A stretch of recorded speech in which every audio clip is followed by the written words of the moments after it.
Members, the question is the bill be read a second time. I give the call to the Honourable Brian Walker. Thank you, Acting President. I have to say at the very outset that on our side, having listened to what the honourable members have been speaking about, I think we could say that we are completely in accord with what has been said so far. Very, very good points. And among those very good points was the point repeated is that the intent of the bill is something that we can inherently support. But I don't see anything wrong with the idea of keeping the community safer and reducing access to weapons which can be used for mass destruction. But we could also reinforce the point that maybe we've got some elements of this wrong. And it has to also be said that the fundamental underlying bill, the Firearms Bill itself, is something which, when you mention it to a police officer, always brings a wry smile, because it is a mess of legislation which is so difficult to amend and to fix that really it would require a mountain of effort to rewrite. And it should be rewritten, but perhaps not now. Now, I am one of the few members in this House who actually is a gun owner. There's several of us here. And referring back to the Honourable Steve Martin there, Steve Thomas, I keep getting his names mixed up. It's very confusing. Referring back to the Leader of the House,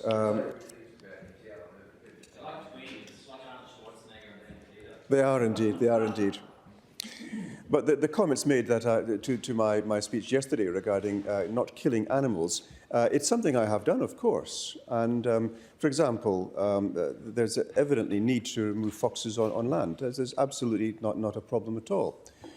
Do you like doing it? I think if you liked actually killing animals or hurting animals, there'd be something wrong with you. But doing something which is needed is entirely a different matter altogether.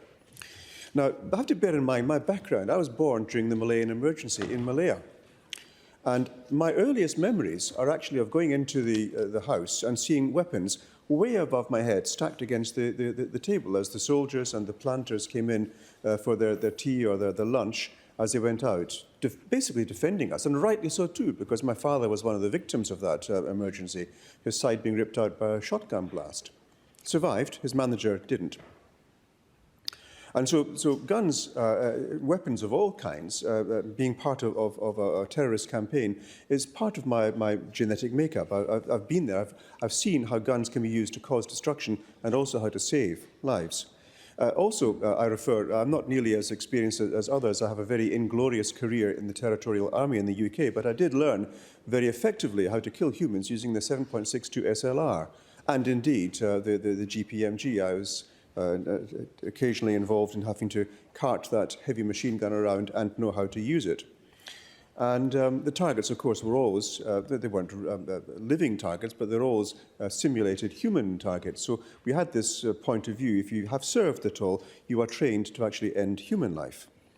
And the third part of my experience here is as a recreational and a shooter on farming land, where clay pigeon shooting is a lot of fun, but clearing the land of, say, wild dogs or foxes is certainly something which is something very, very useful. And also, if you do happen to run into a kangaroo and you haven't killed it, it's a lot nicer to shoot it rather than run over it again with the car. So these are things, practical things, why we'd want to have access to weapons. So while I will support this bill, absolutely, there are a few points which we need to be looking at. And first of all, was we looked at the criminal law unlawful consorting and prohibited insignia bill, which the aim, of course, was with the bikies, these outlawed motorbike gangs.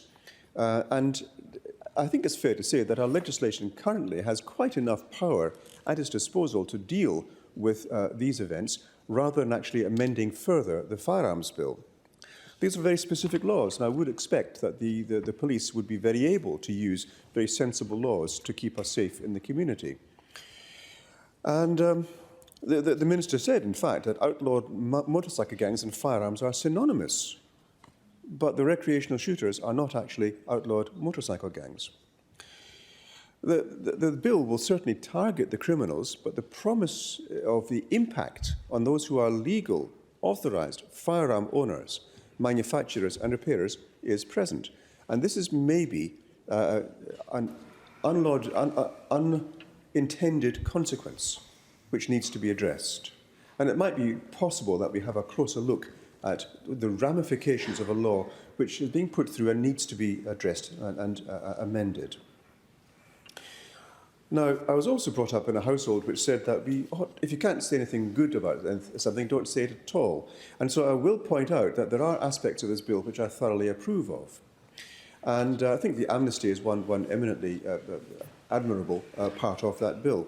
There are other three key reforms which we ought to approach with more caution. Now, I'm not going to take up time. A, the time is short. B, there's more erudite portions coming on. So I would simply point out that I'll cut my episode short, my speech short, deferring to others on another occasion, to say that I will support the bill once I'm happy that the points which have been addressed by the speakers before me and the speakers yet to come, I would be happy to support the bill, which has, I'm sure, an admirable intent and ought to be carried forward once we have assured ourselves that the problems that we see and foresee coming in the future will be addressed.